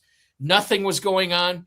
I don't know if this is something where we just needed to do something and we chose to move Quentin Johnston way up, but I saw a lot of high stakes players do it. I know there's people watching this that are fans of Quentin Johnston. I'm not calling you out personally. I'm just saying I don't get it. And I continue to bypass him in drafts. I mean, best ball, it's a little bit different because he's going to have some spike weeks. But I mean, for where he's going, I mean, give me Michael Pittman. I'm in on Josh Downs. I think Mekhi Lemon is much more fun to draft than Quentin Johnston this year. The Charger effect, the Mike McDaniel effect is real. I saw somebody in one of my shows this week say that all the Chargers are values right now. I would say the opposite's the case because all the Chargers are being pushed up. It's not just Johnston. It's McConkey. It's Hampton. It's Justin Herbert. I mean, it's probably not Gadsden, but Njoku's moving up, right? And Trey Harris is a guy that's moving up as well. So I can't get on board on Quentin Johnston. If he falls, then maybe I'll be in on him. But I am out on Quentin Johnston currently as wide receiver 39 in the 8th round, Jesse. Especially when you can get a guy who was playing ahead of him in a bunch of formations as a rookie to end last year, who had a great prospect profile. How many rounds later in Trey Harris, right? Like you want to buy a piece of that offense. But I'm with you. All the sexy pieces are overpriced. So yeah, give me Harris. To your point, you want to sprinkle if you're a large portfolio player, you want to sprinkle in QJ. To your point, wasn't there that Mike McDaniel quote where he compared him to Andre Johnson? Yes. Yes. Maybe that's what it was, Jesse. Maybe that's what it was that drove up oh God, Mike McDaniel thinks he's Andre Johnson. Let's start drafting him higher. I don't know. I think we're smarter than that. But I will say to a lot of the QJ truthers out there, if there's one receiver that Mike McDaniel has talked up on this team in the offseason since he's taken this job, it's probably Ben Johnston. And I don't think it's close. So there is something to be said for that. But I'm kind of with you on this. Like once in a great while as a FOMO pick. But other than that, I'm moving on. We'll go back to my Packers and talk about Jayden Reed. And I know, and there's some smart people in on Jayden Reed this year. But I look at Reed as a guy that should be the beneficiary of not having Dobbs and Wicks there. That should be the beneficiary of a Packers offense that should be passing more. And yet, when training camp opened, who was out there in the first 2 wide receiver set? It was Watson and it was Golden. It wasn't Jayden Reed. And I wonder if this continues this year, where if the Packers are going with 12 personnel, which they did a lot last year, I don't know how much 13 they'll do. But what happens when they're in these 2 wide receiver sets? I mean, is Reed simply out of the game and he only plays in 3 wide receiver sets again? I think that is more likely to happen than not. Fine for best ball. Jayden Reed is a playmaker. He has been his entire career in Green Bay. Wide receiver 46 at the 10-01 and the big gorilla. Okay, I can get on board with that as wide receiver depth. But who's to say if I'm starting Reed because one of my guys is hurt or on a bye, that he does more than 2 for 15. I think those weeks happen more often than they probably should of a player of that ilk. We think about the great things. We think about the positives with Jayden Reed. But when it comes down to brass tacks, unless the Packers play a lot more 3 wide receiver sets than I'm projecting them to do this year, I don't see a whole lot of value in Reed being that kind of home run pick or that home run swing you want to take at that point in drafts. Jesse Cohen, are you in or out on Jayden Reed in 2026? I'm in the same boat as you, and it's kind of the same question I have about Josh Downs, as lame as that is to say, right? Like, we really, really want these guys to do it, and they're so good, and we love them. But we've been hoping for years, and the teams clearly don't want to do it. I mean, the Colts, different story. We're talking about the Packers. The Packers very, very clearly do not want to do it, and maybe there's a world where he puts up 250 yards in rushing and 4 rushing scores, and that part of his game comes back more, and that's the piece that makes him a good click at that point. So I think, like you, Jay, I don't want to have none of them in my portfolio, but I am, like you, done wishing and hoping that he gets into those 2 receiver sets. And the Packers locked him up too, right? They paid Watson, they paid Reed. He's clearly a part of their future there. I just think he might be a better NFL player than fantasy. Quentin Johnston, Jayden Reed, # better in best ball. And I have no problem with their ADP there. But right now in redraft, I want to go for a guy that's just going to be on the field more, that's going to run more routes and have more opportunities to make plays. All right. You kind of threw Xavier Worthy under the bus in an earlier comment about a dynasty trade, but so I kind of think I know where you're at on him. I'm going to let you speak your piece on this first, and then I'm going to say mine. Xavier Worthy right now is wide receiver 48 in the Big Gorilla. He is at the 1006. This is Jacoby Myers, Jordan Addison, and then both Reed and Golden territory there for the Packers. Are you in or out on Xavier Worthy in the 10th round, Jesse? So I misspoke then if I conveyed that I was trying to throw Xavier Worthy under the bus. Jesse, just let me preface this. Basically, what you said was, well, who are we talking about a dynasty trade? Was it AJ Brown? Let me ask you this. What I suggested was that I would trade AJ Brown for Xavier Worthy and a 2nd and a 3rd. That's a bad trade. I don't know. That's a bad trade on which side? I would much rather have the AJ Brown side in that. So I'm pretty bullish on Worthy, right? That I'm even considering that. Yeah.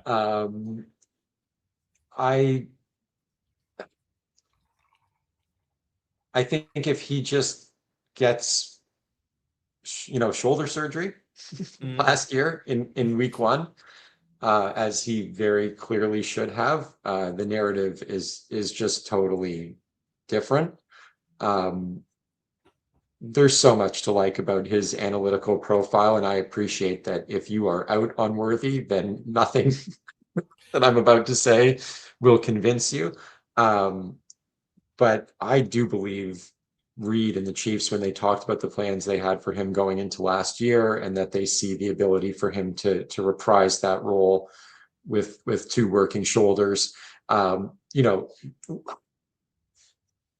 don't know if you manage employees in your current or past life, you've got a difficult, insubordinate, criminal employee, you don't want to fire them, deal with the severance, not get the value out of their contract, but you're making plans too, right? Like there is a world where the Chiefs say, we want Worthy to be our number 1 receiver, co-number 1 with Rice, which is what a lot of smart people were predicting going into last year. So at that price, as an arbitrage on Rice to get a piece of that Mahomes offense, just compared to those other guys with really Jacoby Myers, are you like, give me Worthy 10 days out of 10 on that one. we will see. I know I'm in the minority on this one. I will surprise you and say I am not out on Xavier Worthy this year. I will say this: there are a lot of people who I respect that believe that Tyquan Thornton is actually the field flipper you want to target in best ball much later after Xavier Worthy goes off the board. I am still of the belief, while I didn't like Worthy too much, I thought he was more just a speed merchant than anything else. Kind of like what a lot of the people were saying about Matthew Golden, what a lot of people were saying about A.D. Mitchell. I kind of saw Xavier Worthy as a rich man's version of that. So I didn't really get in on him in Dynasty. I will say, to your point, I think the Chiefs had big plans for him last year. I think he is a very complimentary piece to both Rice and Travis Kelce. And then when his own teammate committed chief-on-chief crime in week 1, those plans got derailed. He was wearing a harness basically the rest of the season. The Chiefs didn't want him running stuff over the middle at all because they were worried about aggravating that injury. And I really think he never got off the ground. I'm willing to give him a mulligan. And because of that, when he goes in the 10th round, he is a player that, and there are players I like there. Like, I think Golden is a fine pick there. I'm in on I just took Jacoby Myers at that spot in a draft earlier today. Jordan Addison, I've been adding some dashes in there too. He's probably the one I've taken least. But Casey Concepcion, I'm drafting there as well as a potential number 1 receiver for Cleveland. So yes, there are other players I like there, but Worthy's still a player that I can definitely get on board with in the 10th round. So that's our soliloquy on Xavier Worthy. We'll wrap up this conversation with one more. And that's Jayden Higgins, a player that many people within the Texans organization have gone out of their way, Jesse, to talk about how they're expecting big things. They're expecting him to take a big step forward this year. Wide receiver 54 at the 1108, so basically a round after Worthy is where people are taking Higgins. Things to consider. Is CJ Stroud good at football? Because if you think he's not, he's probably not going to be able to support Nico Collins, Dalton Schultz. And before anybody rips me on Dalton Schultz, he has factored hugely into this offense the last couple of years. I don't know if Stroud's able to support Higgins to a level that we want in fantasy, where this guy becomes startable both in best ball and in managed leagues throughout the season. If you answer yes, Stroud is good, well then, yeah, I think I can get on board with Higgins. I know there's people who like Jalen Noel. He's dinged up right now. Obviously, there's still Tank Dell people out there that are saying he's going to factor into this offense this year. But I think if there is a big 3 in Houston, it is Collins clearly is the one, Schultz and Higgins fighting to be the number 2 target on that team. At the 1108, yes, I am in on Jayden Higgins this year. What say you, Jesse? There's enough upside, and he had a good enough prospect profile that you have to be in at that price. I think if you simulate the season 100 times, more often than not, he is not a guy that matters for all the reasons that you mentioned.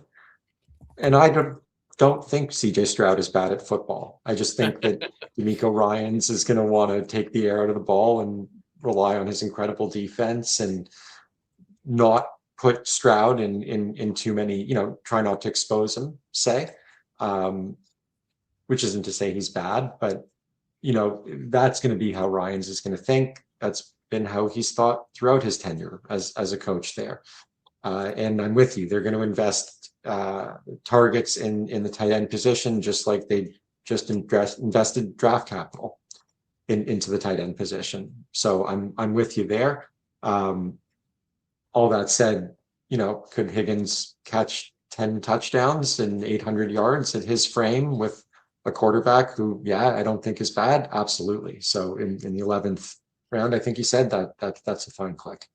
Yeah, I'm with you. And hopefully that helps people suss out these players that we talked about tonight, going anywhere from rounds 2 through 11, polarizing wide receivers by the industry. And hopefully Jesse and I helped you make better informed decisions when you're on the clock and thinking about drafting these players. That's Are You In or Out? We have one final segment left in the show, and I do want to get into this RotoViz Dynasty Buy Score, something that you guys have developed, and I know you've written a lot about, and we're going to help people when it comes to Dynasty Fantasy Football, how can they use this Dynasty Buy Score to their advantage when they're considering trades. We have that segment to get to. There will be some player conversation that will be tangible advice of players you want to focus on buying or selling based on this metric. Jesse Cohen from RotoViz co-hosts FFPC Insider Access with me right now here on the Better Sports Network. I'm Eric Balkman, Sean Engel producing. Don't go anywhere. Take our final break now and come back right after these messages. What's up, guys? Andrew Cooper here of Fantasy Alarm. And guess what? The big gorilla is back over at FFPC.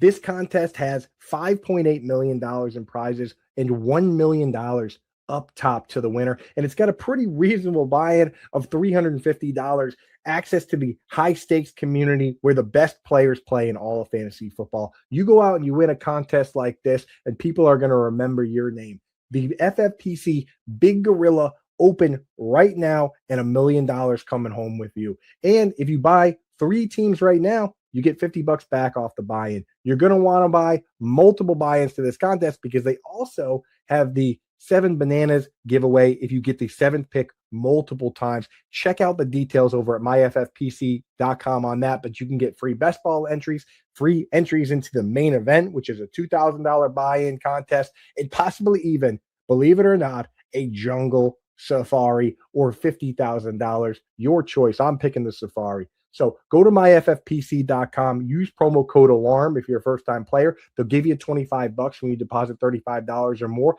and you can get involved. And you know what? They also listened to you guys and added one more contest, the Baby Gorilla. Can't do $350? Why not do $125 buy-in, $100,000 grand prize, $675,000 prize pool? They have something for everyone over at FFPC, where the best players in the world play fantasy football.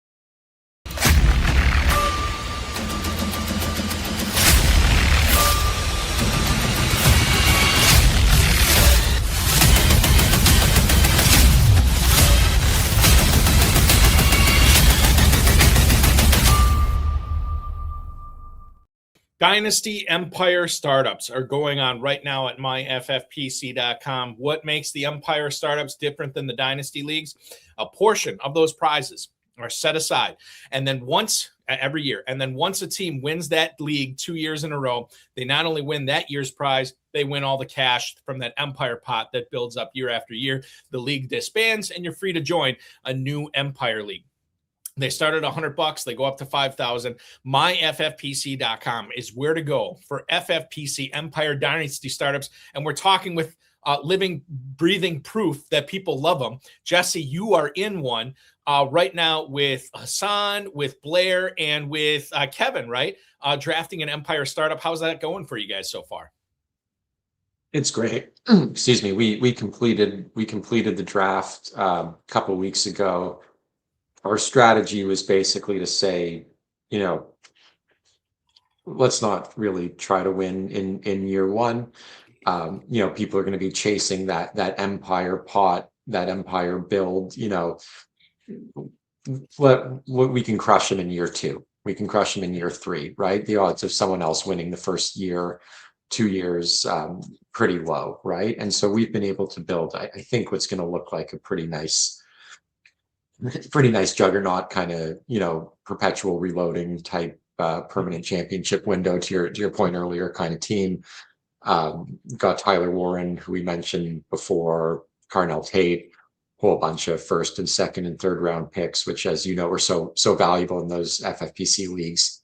I mean, so are the 8th round picks, because you can get MarShawn Lloyd, by the way, but that's a different discussion. So yeah, we are excited to play for the 101 in the back draw, say, this year, and then really come out firing in 27.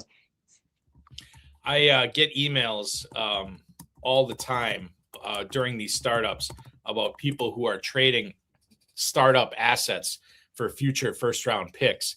And they're like, well, why is this team tanking? I don't understand. Like, I don't want to play in a league where a team's tanking. And I said, well, it is a viable strategy. Let's talk about this in future years. And then I get emails coming back. Boy, you were right.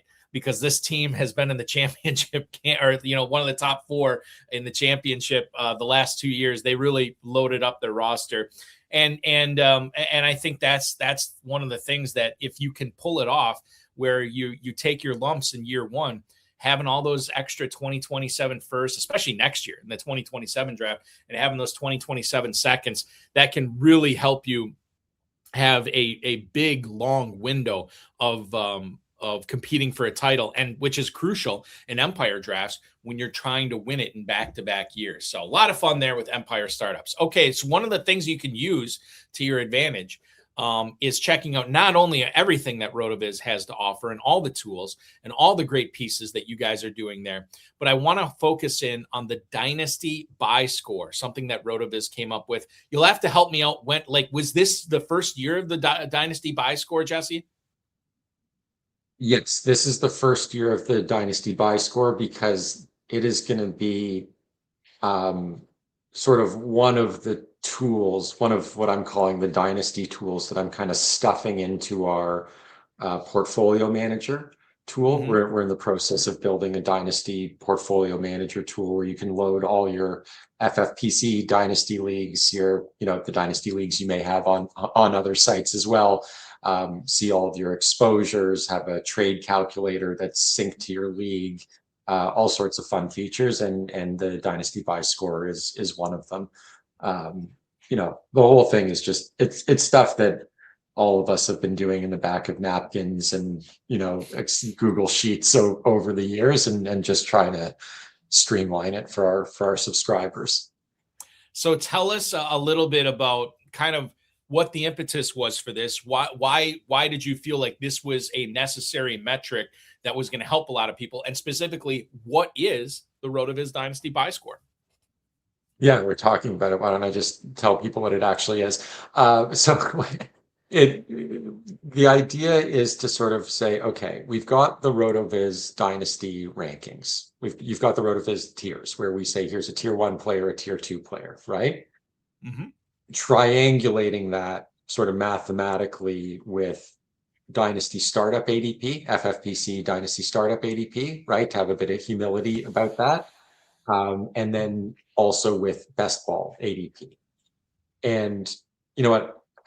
I say humility. This is actually kind of the opposite, because the way this tool works, RotoViz, we like to think of ourselves as a humility-based site, but really what we're doing here is we're saying, okay, what is the delta between where RotoViz has got the guy in the Dynasty rankings and where he's going in startups? And if you've got a guy like Xavier Worthy, who's a tier 4 player for RotoViz, but he's going in, the late 120s in recent FFPC Dynasty startups, there's a huge delta there. And that's what we call the Dynasty Edge in the Dynasty Buy Score. Most of the Dynasty Buy Score is made up of this Dynasty Edge metric, 70% of the Dynasty Buy Score. The other 30% of the score is made up of what we call the Production Edge. And what that does is it sort of, instead of comparing the RotoViz tier with the Dynasty Startup ADP, it compares the RotoViz tier with the Best Ball, the FFPC Best Ball ADP. Mm-hmm. And to the extent that the Best Ball ADP is higher, right? There's a guy who is, going in the second round of Best Ball drafts, even though in Dynasty, he might be a third, fourth, fifth, whatever startup. That is a small, what we call production edge that goes, again, 30% into the model. It's a bit counterintuitive as Dynasty buy metrics go, because, usually the name of the game is you say, well, let's target the guys who aren't producing now, but they will be later, right? Let's not target the guys who are projected to score points. That's a mug's game. Anyone can do that. Let's go for the guys with the contingent value, with the buried upside, right? And so that's what most of this metric, that's what 70% of the metric is really looking at. But at the same time, you want to score points both to win your matchups week to week and also to preserve dynasty value, right? Like, we play in a market, and guys who don't produce, for most reasons, get very little sympathy from that from the market, right? So yeah, buying guys in dynasty, as much as you may project this amazing role 2 years down the road, you might say, okay, Jayden Higgins, the guy we just talked about, in 27, right? He's going to make his play, right? He'll flash this year, but 27 is the year to own him, based on what the best ball ADP is saying, right? He's in the hundreds, right? Maybe that's not where I want to spend my dynasty capital, because he's going to be probably just as cheap next year, even if he does have enough weeks to make him a viable best ball pick. That his dynasty market isn't going to change. It doesn't, to me, have that growth value that I'm looking for as compared to a guy who is going to score a bunch of points this year. So anyways, that's why we're looking at sort of current year production in a dynasty buy score, whereas you normally think a dynasty buy score is less focused on that.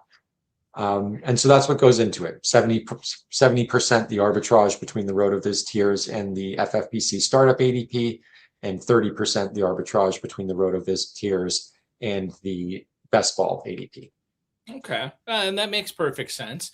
Is there like when you think about the numbers, like for a score, right?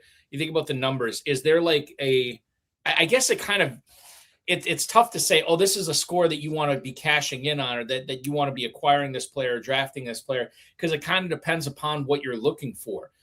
You think about your squad that you drafted with Hassan and Blair and Kevin, maybe you're looking for you're weighting the dynasty, the RotoViz dynasty rankings and the dynasty ADP heavier than the redraft best ball ADP, right? Because you're not necessarily, for that squad and that approach, you weren't necessarily interested in the best ball ADP, right? Or am I missing something where that still factors in to how you guys are doing it? If like how the dynasty buy score factors in for a player, or I beg your pardon, for a team that's looking to punt 2026, for lack of a better term, and focus in on 2027 and future years.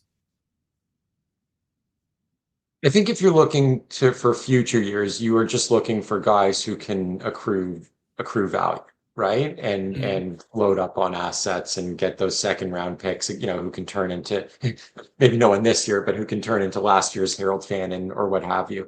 I think in terms of reading the scores and the tool, to your point, in that team that I drafted, with Blair and those guys, we're not going to go target the number 2 option, the number 2 dynasty buy score guy in Aaron Rodgers, right? That's a crazy name to have number 2 at the top of a dynasty. It is wild. Score, when I saw that, I'm like, oh, okay, I gotta dig deeper into this metric here. So it's team specific, right? There's, if you're a team that's looking for the future, right? You're looking at the names on the list, like Xavier Worthy, no surprise, right? Maybe a Jameson Williams, a Kenyon Sadiq, a Jordan Addison, right? Guys who, they're not looking as strong in the production edge this year. Absolutely. And so there's guys who pop in the metric if that's your build. And if you're a build and you're looking to add points this year, again, with the way that Mike McCarthy is going to potentially have him slinging the rock, there are worse ways to spend a 3rd round pick. Maybe you can even buy Rodgers a bit cheaper at some point this offseason. Certainly in FFPC Dynasty rookie drafts, he was going super late, right? Like, there are worse ways to put points on your roster this year. I'm in a position where I'm selling AJ Brown every time at age, I was selling him for Tate McMillan a couple of years, whoever, right? I don't mind buying back in on these veterans, when they are completely unsexy and especially, someone takes on an orphan and they're looking to just get rid of someone. There's worse ways to spend a 3rd round pick than Aaron Rodgers, I think, this year. When you think about players that have high dynasty buy scores, right, that maybe necessarily haven't, done much yet or at all, Kenyon Sadiq's a perfect example. We haven't seen him on an NFL field yet, but when you think about some of these other players maybe that we have seen on an NFL field that maybe have underwhelmed from a fantasy standpoint, but still had high dynasty buy scores. Was there anybody that stood out to you when you were looking at some of these players and looking at them through the eyes of this new metric? We can't keep talking about Xavier Worthy, right? Worthy, but he is, of course, the quintessential example of this, as is Sadiq. RJ Harvey in some ways is that, although he did produce more last year than people think. Maybe a better example, I should say, is Basil Tootin, right? Who we spoke about earlier. He had what, 83 carries last year, right? That's a tiny sample size. Pat Bryant is another name on the list with a top 20 dynasty buy score, who, to your point earlier, if you're a 26 team, no, he is not overtaking Cortland Sutton this year as much as Sean might like him to. But in 27, game on. Are there any players when we match up the names with the numbers here, and maybe we compare them to the RotoViz Dynasty rankings, that struck you as underrated, that struck you as players like, oh, this is his Dynasty buy score, and yet this is how he's being treated in Dynasty startups, like that would represent players that should be able to give you more production than what you would pay for them if you drafted them or traded for them right now? I mean, one of the guys I mentioned earlier, Jameson Williams, I mean, to me, he is the best buy in Dynasty right now. I mean, on what planet do you have a guy? He's 25 years old, first round pick, plays in a great offense, 2 straight 1,000-yard receiver, and his Dynasty ADP is 70, in the 70s, in the mid 70s. Madness, let alone the contingent value if Amon-Ra goes down, right? So he's a great example. Addison, who you mentioned earlier, not a great best ball pick, but I think in Dynasty still a strong play. RJ Harvey, another controversial name, right? But I think you're telling me you've got a guy who is going to be what, Pierre Thomas at the very worst, at the very, very, like a more electric Pierre Thomas. Yeah. That's just fine at the prices he's going these days. Zay Flowers is a bargain, I think, in all formats. Kevin, as I mentioned, has written a bunch about him. Cam Scatterbo is the last name that jumps off the page. Although I think every day that now that he is in camp and healthy, I think his prices are going to rise, and the buy opportunities are probably gone, and his score will probably shrink the next time that I run this metric. The other guy that I just want to talk about, who will be in the next iteration of this as well, is Ja'Cory Krosky-Merritt. I'll be honest, he got missed because of the hyphenation in his name in the first time I ran this. And again, talk about a guy who, if Jayden Daniels doesn't go down last year, he is running for 1,000 yards. He ran for 800, right? What would the narrative be about him then? And there's already a bit of news about him catching some passes in training camp. He's a guy that may again be a buy, much like he was back in April of last year. Jesse, we've been talking a lot about young players on this. I think we mentioned Aaron Rodgers as one of the highest guys as far as DBS goes.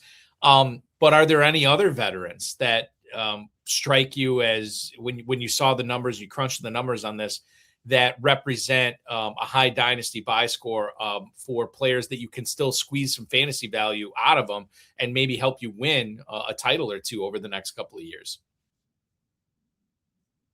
Yeah, I think there's a few names. I mean, Saquon Barkley, Jonathan Taylor, right? These are guys that in Dynasty are sort of being treated like they're 31, but they're not, in a sense of how certain people are valuing them. Harry McLaurin, I think Jayden Daniels, people are sleeping on the potential of a bit. He's a guy that pops with his score. And then Christian McCaffrey, who we talked about earlier. I mean, he's going to pop in this score, every year until his leg literally falls off, because he's just so wildly productive.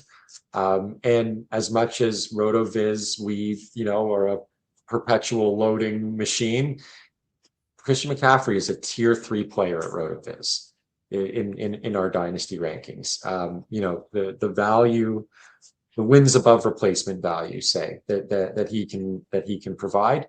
I will say, me and my buddy Joe just traded him for a first round pick, a 27 first, which, gosh, in this economy, you just kind of got to do. But I didn't feel good about it. We've been talking a lot about the players you want to acquire, right?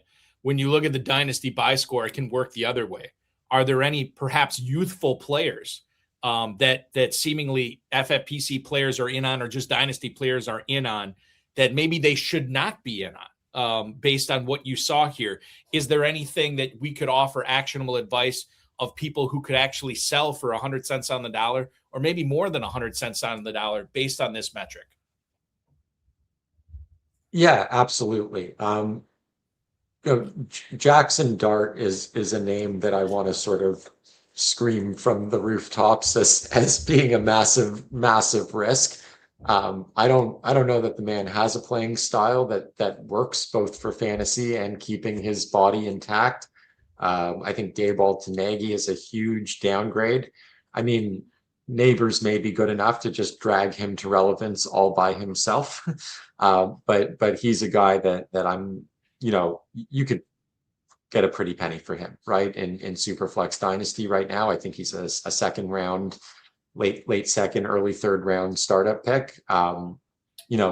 I think, in fact, in the draft I did with those other guys at RotoViz, we traded the pick that became Dart for a first round pick and a later pick that, we were able to get a nice asset for. And I'm doing that every single day, especially in an FFPC format where, you can pick up a Jacoby Brissett for free last year, a Joe Flacco for free, a Malik Willis for free, right? I'm selling Dart.